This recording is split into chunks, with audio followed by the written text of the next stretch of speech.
내면 성장을 위한 마음 언어 배우기 관찰편의 두 번째 시간입니다. 자, 첫 번째 슬라이드는 사진인데 여기에 지금 오른쪽에 보이는 것은 나무죠. 나무 둥치인데 왼쪽에 여기 지금 이건 뭔 것 같습니까? 이건 아마 나무인데 잘 안 보이죠? 흙이죠. 이건 카메라를 사용하는 분들이 사용하는 기법인데 아웃포커싱이라고 카메라의 렌즈를 크게 연 다음에 어떤 대상에 대해서 집중을 하게 되면 그 대상과 벗어나 있는 집중 대상과 벗어나 있는 대상을 이렇게 흐리게 제대로 모양이 잡히지 않는 거죠. 색이나 이런 것들을. 자, 오늘은 지난번 관찰 1편에서 집중에 대한 얘기를 했는데 좀 집중에 대해서 조금 더 들어가 보려고 합니다. 지금 이 슬라이드는 어떤 대상을 나타내는 거예요. 이 대상에 대해서 우리가 집중을 하려고 할 때 집중을 깊게 또는 강하게 하게 되면 이 집중된 영역 밖은 사실 인지를 할 수가 없는 거죠. 앞에 그 아웃포커싱 하는 경우에 이 집중 대상 밖은 흐리게 나오는 것처럼 말입니다. 자, 그러면 앞에서 우리가 집중력에 대한 얘기도 했고 뭐 집중은 공간과 시간에 의미를 담고 있다라고 얘기를 했는데 오늘은 집중에 대해서 조금 더 깊이 들어가서 한번 다른 요소가 있다는 것을 한번 살펴볼 예정입니다. 집중력의 역설인데 여기에 지금 그림이 난입니다. 유명한 일화인데 어떤 성녀분인데 글도 많이 쓰셨어요. 유명하신데 이분이 일화인데 이분이 난을 좋아하셔서 난을 애지중지하셨답니다. 난을 키우고 그러셨는데 어느 날 약속이 있어서 그 약속 장소로 가시다가 갑자기 생각이 났대요. 난을 밖에다가 두고 온 걸. 근데 난은 햇볕에 두면은 오래 두면 난이 이제 말라 죽을 수 있는 거죠. 그래서 그 약속 장소로 가다가 그분은 난 때문에 결국 약속을 취소하고 돌아오셔서 이제 난을 다시 방 안에다 갖다 넣은 거죠. 그리고 나서 생각을 해보니까 자신이 난에 지나치게 집착을 하고 있다고 생각을 한 거예요. 그래서 이 집착을 끊어버릴 수 없을까 고민을 하다가 결국은 지인에게 이 난을 줬답니다. 그리고 나서 자신은 난에 대한 집착을 버렸다라고 글을 쓰셨어요. 자, 여러분은 이 이야기를 듣고 그분이 난에 대한 집착을 버린 것 같습니까? 아니면은 여전히 못 버린 것 같습니까? 자, 정답이라고 하긴 그런데요. 사실은 그분은 난에 대한 집착을 전혀 못 버렸습니다. 왜냐하면 그분은 난에 대한 집착을 버리려고 하는 그 마음이 더 큰 집착이었기 때문에 외형적으로는 난을 타인한테 줌으로써 난에 대한 집착, 즉 관계적 집착이 작용하지 않게 된 거죠. 만약 그분이 진짜 난에 대한 집착을 버렸다면 난을 다시 가지고 오면 집착을 하겠습니까? 안 하겠습니까? 당연히 안 해야 되죠. 그러니까 그분은 바로 난에 대한 집착을 버리려고 애쓰는 그 마음을 못 봤던 거죠. 왜 그럴까요? 바로 닫힌 집중입니다. 자신이 난에 대한 집착하는 마음을 버리려고 애쓰는 그 마음은 안 보이고 난에 대한 집착하는 마음만 본 거죠. 참 아이러니하죠. 그러니까 그 집착의 근원은 실제 그 뒤에 있었는데 이거였던 거죠. 자, 이분은 균형을 못 잡으신 분이네요. 그죠? 자, 우리는 앞에 지금 닫힌 집중이었는데 닫힌 집중과 열린 집중에 대해서 좀 살펴보려고 합니다. 닫힌 집중은 앞에 아웃포커싱을 얘기한 것처럼 아예 안 보입니다. 닫힌 집중에 더 가까이 가면 나머지 요소는. 열린 집중은 상대적으로 내가 집중하는 대상을 보고 있지만 집중하는 대상 바깥 영역도 볼 수 있는 가능성이 열려 있는 거죠. 내면 관찰을 할 때 이 열린 집중으로 가지 않으면 자신의 내면을 전체적으로 이해하기가 불가능합니다. 그래서 지금 열린 집중에 대해서 계속 소개드리고 있는 것입니다. 사안에 따라서 닫힌 집중에 더 가까울 거냐 열린 집중에 가까울 거냐 그것은 스스로 조절을 해야 됩니다. 따라서 집중력이라는 것이 우리가 관찰 1편에서 생각한 것처럼 단순하게 대상에 대해서 집중한다 이것이 아니라는 거죠. 예전에 제가 경험한 얘기인데 어느 학교에 초등학교에 강의를 갔었는데 어떤 아이들이 초등학생 아이들이 아마 공을 가지고 놀고 있었는데 그 공이 때로를 굴러가지고 차도로 흘러갔는데 아이들 중에 한 아이는 보지 않고 그 차도로 뛰어들더라고요. 다행히 차가 없어서 괜찮았는데 자, 그 아이는 다친 집중 상태에 있는 거죠. 공만을 바라보는. 그런데 공이 차도로 굴러갔을 때 차도 좌우를 살피고 차가 오는지를 알고 나서 들어가야 되겠죠. 그러니까 열린 집중은 바로 그런 것입니다. 인지가 발달한다는 것은 결국은 이 집중의 형태도 열린 집중으로 갈 수 있어야 열린 집중이 인지 발달과 연결될 수 있다는 거죠. 자, 그 다음에 집중에는 어쨌든 집중하는데 어떤 에너지가 필요하고 그 집중에는 시간적 요소가 필요하다고 얘기를 했죠. 자, 내면을 관찰할 때 어떤 방법론은 아니지만 사실은 태도적인 측면을 좀 소개하려고 해요.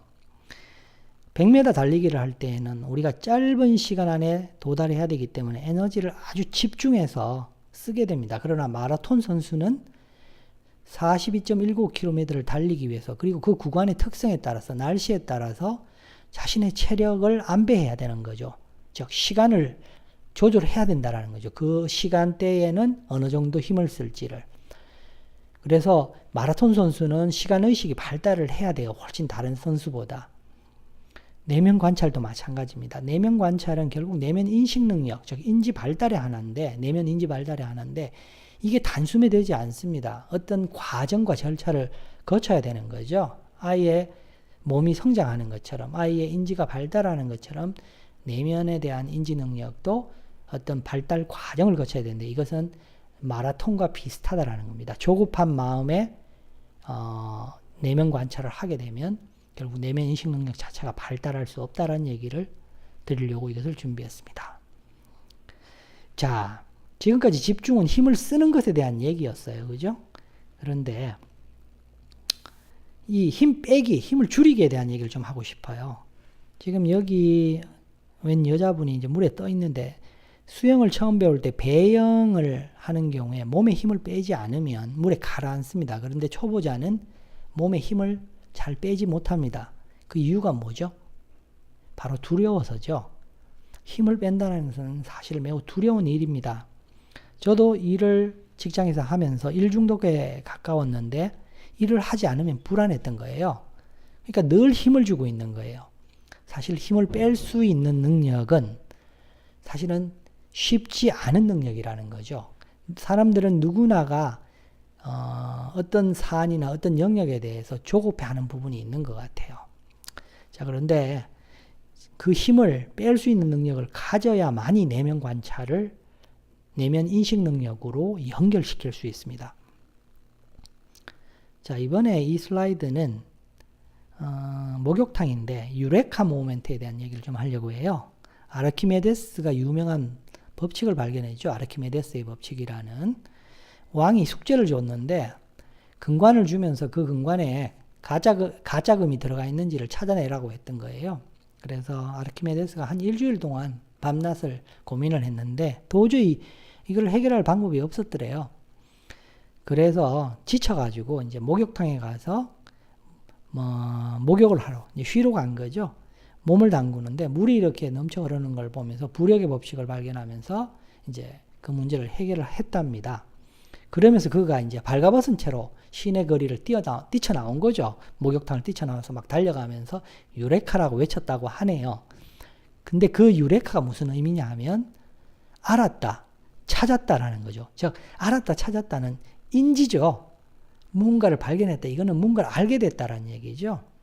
자, 중요한 것은 이 유레카 모먼트가 일어날 수 있었던 것은 결국 뇌가 쉴 수 있을 때 무언가를 보게 된 거예요. 물이 넘치는 것을. 만약 이분이 머릿속으로 그것을 해결하기 위해서 계속 고민만 했다면 외부에 물이 넘치는 것을 볼 수 없었을 거라는 거죠. 자, 이제 힘을 빼는 것, 쉼의 능력에 대한 얘기를 좀 하려고 합니다. 자, 쉼의 능력이 얼마나 중요하냐? 우린 쉼의 능력을 가지지 못했죠. 대다수는. 쉰다는 건 아는데 쉼의 능력이라고 하니까 좀 이상한데 이것도 하나의 능력입니다. 쉼의 작용을 한번 살펴보면 학자들의 연구에 의하면 학습을 하고 쉬어주면 이 단기 기억에서 장기 기억으로 학습한 내용들이 옮겨간답니다. 즉 적절하게 학습을 하고 적절하게 쉬어줄 수 있어야 되죠. 그런데 한국의 그 치열한 그 교육 상황에서 학생들이 공부만 하고 쉬지 못한다면 결국은 제대로 학습된 내용이 장기 기억으로 못 간다는 얘기입니다. 쉬지 못하게 하는 한국 교육의 상황은 참 암울합니다. 그죠? 그 다음에 또 하나가 운동입니다. 학자들의 연구에 의하면 근육에 강한 이제 부하를 주면서 운동을 한 경우에 매일 운동을 하게 되면 문제가 있다네요. 자기 근육이 감당할 수 있는 것보다 좀 더 강한 어떤 부하를 걸어서 운동을 하고 나서 일정 기간 동안 쉬어줄 때 근력이 더 강해진다고 하네요. 그 쉬어줘야 하는 기간을 평균 36시간이라고 하네요. 그렇게 따지면 오늘 운동을 하고 내일 모레에 가능하겠죠. 36시간을 쉬기 위해서는. 자, 그래서 적절한 쉼이 이 몸에도 동일하게 적용이 되더라. 그 다음에 또 하나가 수면 효과입니다. 깨어있을 때 잠시 쉬는 것은 잠자는 효과처럼 작용을 한답니다. 이것도 심리학자들이 연구를 한 건데 이처럼 쉼은 대단히 큰 역할을 하는데 한국 사회는 쉬지 못하는 사회인 것 같아요. 끊임없이 돌아가는 사회인 것 같고요. 그래서 내면 관찰을 하는 과정에 이 쉼의 능력, 집중 능력도 중요하지만 쉼의 능력을 기르지 못하면 내면 인식 능력이 발달하지 않는다는 사실을 잊지 마시기 바랍니다. 자, 왜 그런지 한번 살펴볼게요. 자, 그런데 거기 들어가기 전에 이 슬라이드 한번 보시죠. 한 남자가 풀밭에 누워있네요. 이 여성분은 물에 그냥 써서 눈을 감고 있는데 한국에 멍때리기라는 게 있습니다. 하도 그냥 바쁘게 돌아가니까 좀 쉬자는 뜻에서 멍때리기를 하는데 제가 말씀드리고 있는 이 쉼의 능력은 멍때리기하고는 다릅니다. 뭐냐면 멍때리기는 자각이 없는 상태예요. 그냥 말 그대로 멍한 상태인 거죠. 그런데 쉬는 능력은 자신의 주체적 판단, 선택, 행동이고요. 이 쉼의 능력에는 실은 자각 능력이 포함되어 있습니다. 그래서 시중에서 하고 있는 멍때리기는 결코 쉼의 능력 또는 쉼에는 도움이, 쉼이라고는 하겠지만 쉼의 능력이라고는 할 수 없습니다. 자, 그 다음 긴장형 집중과 비긴장형 집중을 얘기하려고 그래요. 앞에서 이제 집중을 얘기했고 쉼을 얘기했는데 우리가 하고자 하는 것은 집중이 아까 열린 집중이라고 했지만 또 하나가 바로 비긴장형 집중이라는 겁니다. 이 비긴장형 집중이 되려면 자신이 집중을 하고 있을 때 긴장을 하고 있는지 또는 긴장을 하고 있지 않는지 또는 긴장을 하고 있다면 왜 긴장을 하고 있는지를 자각해야겠죠. 그 자각의 대상이 바로 전번 시간에 얘기한 관찰 주체의 마음이겠죠. 이 관찰 주체도 결국은 관찰 대상이 되는 거죠. 매우 중요한 얘기입니다. 이처럼 이 집중과 쉼의 속에 서로 교차점의 관찰이 있다라는 거죠. 그래서 이 집중과 쉼의 밸런스를 잘 맞춰야 되는 겁니다. 집중 능력은 쉼의 능력하고 분리된 게 아니에요. 지금 얘기하고자 하는 것은 어떤 능력이 있는데 그 능력의 한 부분이 인지 능력이라고 부르고 그것을 만들어내기 위해서 필요한 관찰 능력이 또 그 힘의 일부이고요. 또 관찰 능력이 집중 능력이라는 것과 분리된 것이 아니라 연결되어야 되고 마찬가지로 쉼의 능력과 연결되어서 한 덩어리의 어떤 입체적인 힘이 되어야 된다는 얘기를 전달하고 싶어서 이렇게 이 슬라이드를 준비를 한 것입니다. 우리가 추구하는 내면 성장은 그 어떤 하나의 힘으로 입체적인 힘으로 성장, 능력으로 성장하기 위한 과정이라고 보시면 돼요. 자, 마지막으로 자, 절벽 계곡에서 이걸 타는 건데 잘못하면 떨어지겠죠. 자, 긴장하라는 얘기가 아니고요. 이 집중과 이 쉼을 적절하게 조절할 수 있을 때 이 사람은 균형을 잡을 수 있는 거죠. 그래서 여러분이 필요한 집중 능력과 쉼의 능력에 대해서 스스로 관찰을 하면서 배워나가야 합니다. 관찰은 바로 이 집중과 쉼의 교차점에 있다. 잊지 마십시오.